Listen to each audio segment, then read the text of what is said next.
بسم الله الرحمن الرحيم.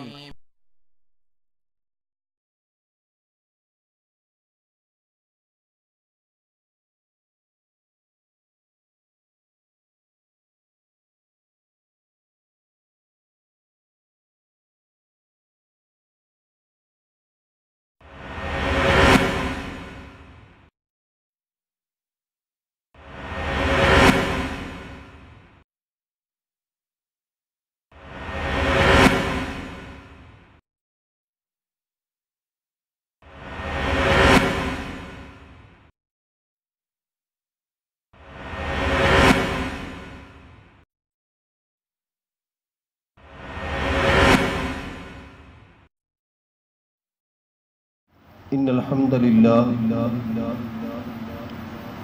نحمده ونصلي على رسوله الكريم أما بعد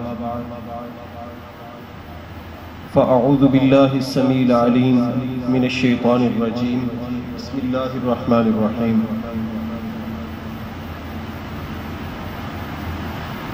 وعباد الرحمن الذين يمشون على الأرض هونا وَإِذَا خَاطَبَهُمُ الْجَاهِلُونَ قَالُوا سَلَامًا۔ احباب گرامی، آج آپ نے 19واں پارہ نماز تراویح میں سماعت فرمایا ہے۔ اس پارے میں سورۃ الفرقان کا بقیہ حصہ وہ بیان ہوا، اس کے بعد سورۃ الشعراء اور پھر آخر میں سورۃ النمل شروع ہوتی ہے، جس کا اختتام 20ویں پارے میں ہوگا۔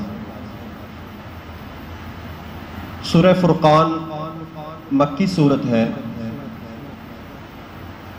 اور یہ سورہ مبارکہ 77 آیات اور 6 رکوعات پہ مشتمل ہے۔ اس کے بعد سورۃ الشعراء، یہ بھی سورہ مبارکہ مکی ہے اور یہ سورت 227 آیات اور 11 رکوعات کے اوپر مشتمل ہے، اور آخر میں سورۃ النمل شروع ہوتی ہے۔ سورۃ النمل بھی مکی سورت ہے اور یہ سورہ مبارکہ 93 آیات اور 7 رکوعات پہ مشتمل ہے۔ احباب گرامی، پہلی سورت جو میں نے آپ کے سامنے ذکر کی ہے الفرقان۔ فرقان کا کیا معنی ہے؟ فرقان کا معنی ہے حق اور باطل میں فرق کرنے والے۔ اللہ تعالیٰ نے قرآن کریم فرقان حمید کو فرقان قرار دیا کہ میرا قرآن حق اور باطل میں فرق کرنے والا ہے۔ اور اس کے بعد سورۃ شعراء، شعراء جمع شاعر کی ہے۔ اس سورہ مبارکہ میں اللہ تبارک و تعالی نے بیہودہ اشعار کہنے والوں کی مذمت بیان فرمائی ہے، اس بنا پر اس سورت کا نام سورۃ الشعراء ہے۔ اور سورۃ النمل، نمل کا معنی چیونٹی ہے۔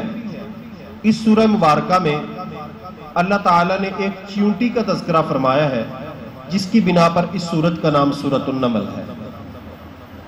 اب اگر ان سورتوں کے مضامین کا ہم سرسری جائزہ لیں تو ہمیں 3 عنوان ملیں گے۔ ایک عنوان اس میں پروردگار عالم کی وحدانیت کا عنوان ہے، اور وہ کیونکہ میں نے آپ کو پہلے عرض کیا تھا کہ جو مکی صورتیں ہیں ان میں خطاب کفار مکہ سے ہے، مشرکین مکہ سے ہے، اور ان کے عقیدے میں شرک کی غلاظت موجود تھی۔ اس بنا پر مکی صورتوں میں اللہ تبارک و تعالی نے کثرت کے ساتھ توحید بیان فرمائی۔ ان صورتوں میں دوسرا عنوان وہ اللہ تبارک و تعالی کے بندوں کی صفات، ان کے کردار کا ہے، اور تیسرا عنوان قرآن پاک کی صداقت کا ہے۔ اگر ہم باری تعالیٰ کی توحید وحدانیت کے حوالے سے دیکھیں تو اللہ تبارک و تعالی نے ارشاد فرمایا اور ذکر فرمایا